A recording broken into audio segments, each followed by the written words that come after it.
Me da mucho gusto darle la bienvenida al doctor José Sarucán. No requiere de gran presentación en el mundo académico y en el mundo de la investigación. Actualmente es coordinador nacional de la Comisión Nacional para el Conocimiento y Uso de la Biodiversidad, CONABIO, pero también ha sido un impulsor importante de la comunicación de la ciencia en nuestro país, particularmente a través también de la Universidad Nacional. Y por eso, con motivo de este segundo aniversario de la ciencia que somos, me da mucho gusto comunicarme con usted, doctor.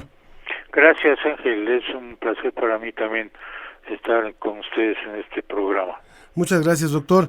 Bueno, en un México como el que tenemos hoy, yo le preguntaría de inicio qué importancia puede tener comunicarle a la sociedad la ciencia que se está haciendo, la investigación que se está haciendo.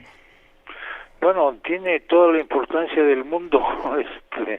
No es nada más cuestión de curiosidad inquisitiva, de saber más cosas. Es que muchos elementos de la ciencia han sido base de la cultura y del desarrollo de la humanidad desde siempre. Y no es una ciencia que esté publicada en revistas especializadas.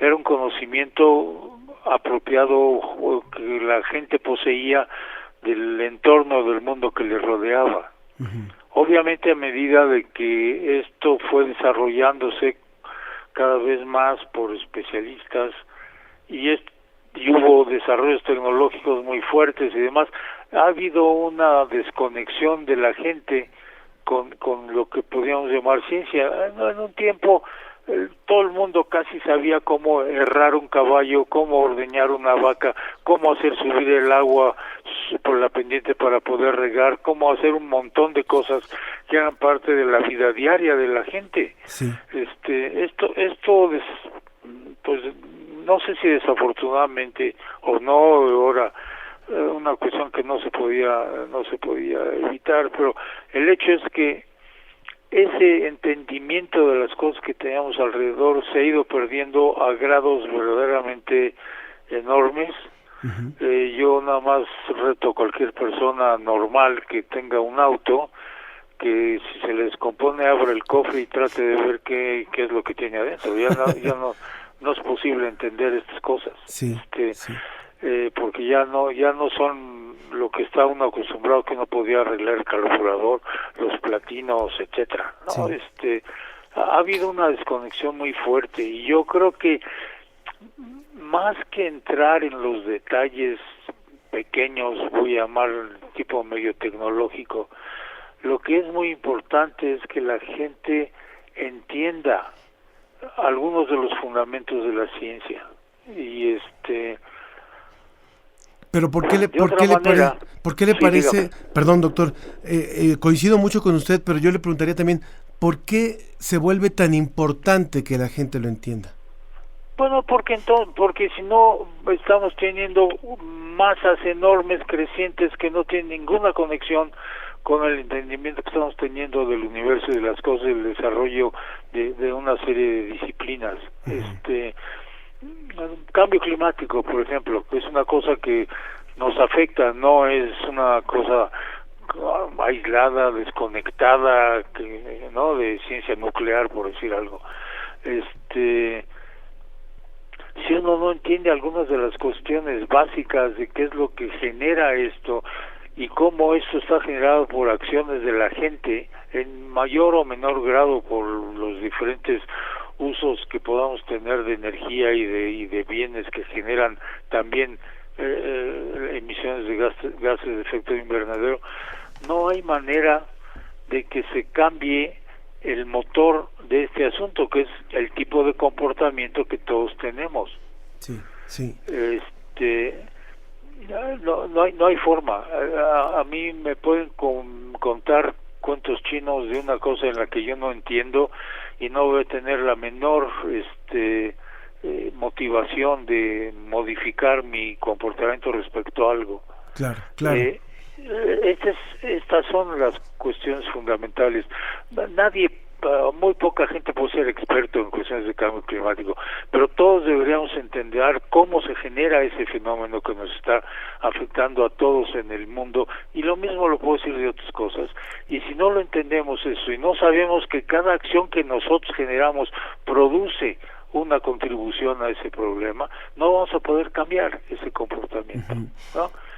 Y para mí ese es un caso clarísimo de un fenómeno, de una situación global que nos está afectando a todos, desde luego a los más vulnerables, a los más pobres, a los más marginados, porque no tienen manera de guarecerse de estas cuestiones, no tienen manera de escapar los efectos de esto, y bueno, pues que están al garete de qué diablos pueden hacer ellos para no sufrir estas cosas. Por supuesto. Yo creo que hay un elemento de gran importancia, y me parece que más una parte es difundir la ciencia como la hemos comprendido hasta ahora, que es dar conferencias, que es tener elementos que faciliten el entendimiento de algunas cosas, que no está mal, pero la otra y muy importante es hacer a la gente contribuyente al entendimiento de esos problemas, y esto es el efecto de la ciencia ciudadana. Y yo creo que tenemos que empezar a buscar con cuidado, con sensatez, formas de involucrar a la gente en generar información que es útil para entender algunos de esos fenómenos. Y yo creo que esto es algo que requiere un esfuerzo grande de la comunidad académica, porque nadie más lo va a hacer. Sí. Y estos esfuerzos deben estar ligados a proyectos académicos, porque no se pueden hacer en el vacío, no sirven de nada, se pierden, se vuelven actos fallidos, aislados. Seguramente ustedes leyeron hace unas, ¿qué será?, 2 semanas, 3, una noticia que captó la atención de todo el mundo, de que había habido la pérdida de 3,000 millones de aves en América del Norte, en Canadá y Estados Unidos, ¿no? Sí. Y eso representaba alrededor del 30 y tantos % de las poblaciones de aves en esos dos países. Sí. Bueno, ¿eso cómo se puede lograr? Solamente se puede lograr con la participación de la gente que hace conteos de aves cada año, por lo menos cada año, en Estados Unidos y en Canadá. El conteo de aves de Navidad. Sí. Salen decenas de miles de personas al día siguiente de Navidad con sus binoculares, sus libretas para tomar notas, hacen las observaciones de cuántas especies de aves vieron, de cuántos bichos o cuántos pájaros había de cada especie, y esto se ha hecho por décadas, por 100 y algo de años. Sí. Y entonces, comparando los datos de hace mucho tiempo con los que tenemos ahora, tenemos una noción de que lo que está pasando. Nadie ha podido contar la pérdida de 3,000 millones de aves, por Dios. Es el resultado de estos conteos, de estas estimaciones hechas masivamente, que de otra manera no podríamos tener noción de qué es lo que está pasando. Claro, no sé si me explico. Sí, doctor. Yo le preguntaría en ese sentido también si a ver si está usted de acuerdo, ¿sería válida la ecuación de que un país no solamente a mayor ciencia y a mayor investigación se realice, sino también a mayor democratización del conocimiento científico, puede tener mejor desarrollo también? O sea, cuando la población está más informada, domina mucho más este conocimiento, puede hablar de un mejor desarrollo para el país, y esto vinculado también con los ejercicios de ciencia ciudadana que usted habla. Indudablemente, yo creo que los ejercicios de ciencia ciudadana son una aproximación a esa información de la que me está usted hablando.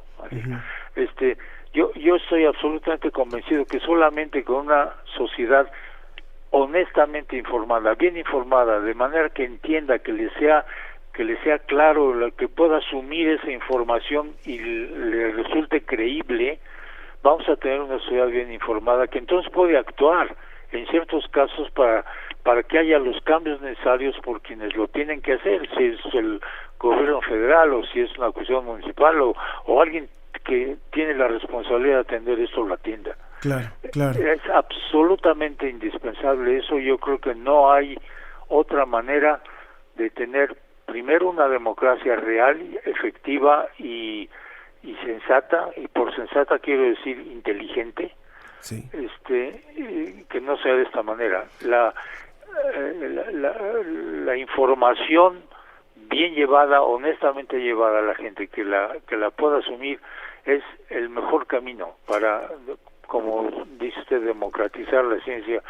Que bueno, esta cosa se manipula de manera muy amplia, Sí, sí. pero por lo menos el conocimiento sí que pueda llegar a más seguro, personas. Claro, Doctor, ¿y por qué México no ha tenido esas experiencias de ciencia ciudadana o han sido muy escasas? Bueno, sí las ha tenido. Ajá. Las estamos teniendo. Sí, pero son todavía... ha empezado toda la cuestión esta de naturalista y haber aves, y tenemos 3 millones de registros de aves mexicanas llevadas a cabo en los últimos 12, 13 años. Tenemos prácticamente el 99% de todas las especies mexicanas involucradas, sabemos con precisión dónde están, que es la mejor, el grupo de vertebrados mejor conocidos de este país son las aves. Sí, y por otro lado ya tenemos arriba de 1,5 millones o más registros de naturalista, que son fotos que se suben a la plataforma, y de las cuales ya tenemos 200 nuevos registros de nuevas especies que no están registradas para México, y 20 y tantas nuevas especies para la ciencia. Sí, pero digamos, esta experiencia de naturalistas ha sido muy reconocida, pero es de las pocas iniciativas que le harían falta a este país. Harían falta empujar mucho más, ¿verdad? En muchas áreas. Exacto. En áreas de salud, en áreas, por ejemplo, de monitorear la calidad del aire de las ciudades, con aparatos que ya hay, que son muy baratos, que la gente puede tener, y llevado en un contexto claro de un proyecto. Sí. Es decir, estas cosas aisladas de proyectos académicos no sirven. Tienen que estar metidas en un proyecto académico, con investigadores y con gente que trabaja en esto, de tal manera que la gente interactúa con ellos, aprende con ellos, y se hace una red social de gente interesada en el tema. Esto es indispensable en todos lados donde esto ha funcionado, se ha hecho porque hay esta conexión entre grupos de científicos o académicos que están trabajando en el tema y la gente que está interesada en él y que contribuye en coordinación con ellos, ¿no? Y se pueden hacer en un montón de temas. Sí. Lo que pasa es que pues no se ha despertado a esto, y no sé, a veces los académicos son más flojos de lo que debieran ser y no se meten en esto, pues porque no saben, porque no les da puntos, porque lo que sea, ¿no? Sí. Y afortunadamente esto en Conavio nosotros no dependemos de puntos ni de nada, sino de llevar a cabo una cuestión que me parece que socialmente es muy importante. Desde la comunicación de la ciencia se puede hacer también parte de la mancuerna, ¿no, doctor? Claro que sí. Yo creo que es una labor que se complementa con muchos tipos de gente, con los propiamente estudiosos del tema, que son conocedores o expertos, pero también con gente que está interesada en esto, que lo conoce y que puede tener quizá a veces un poco más de capacidades de comunicación social, etcétera.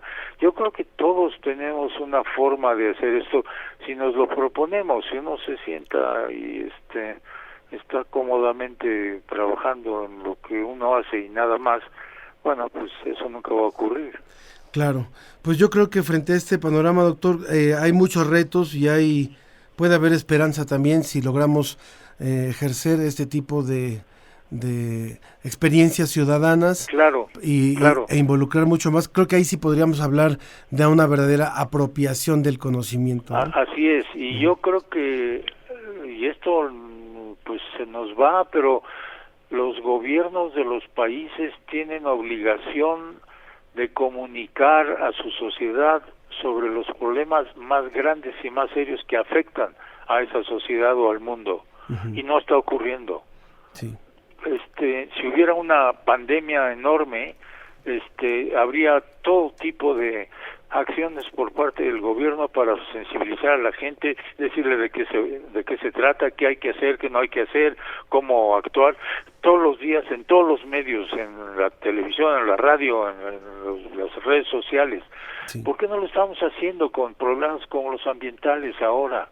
Que es clarísimo que nos están afectando y van a afectar más a la gente, y no vienen de una acción en Marte, vienen de la acción que nosotros hacemos en este país. Claro. Y en todos los países. ¿Por qué no hay una campaña gubernamental bien dirigida, honesta, no torcida, no influida por intereses comerciales o lo que sea, para que la gente se dé cuenta de lo que está pasando? Sí. Pues porque hay intereses políticos y económicos que no tienen ninguna gana de que estas cosas cambien, ¿no? Por supuesto. Ya, se da cuenta de hasta dónde llega la necesidad de educación social. Claro que sí, doctor. Siempre es un placer, doctor José Sarucán, haber conversado con usted. El doctor José Sarucán Kermes, ex rector de la universidad y también coordinador nacional de la Comisión Nacional para el Conocimiento y Uso de la Biodiversidad, CONABIO. Muchas gracias, doctor. Gracias, Ángel. Hasta luego. Que tenga un excelente día.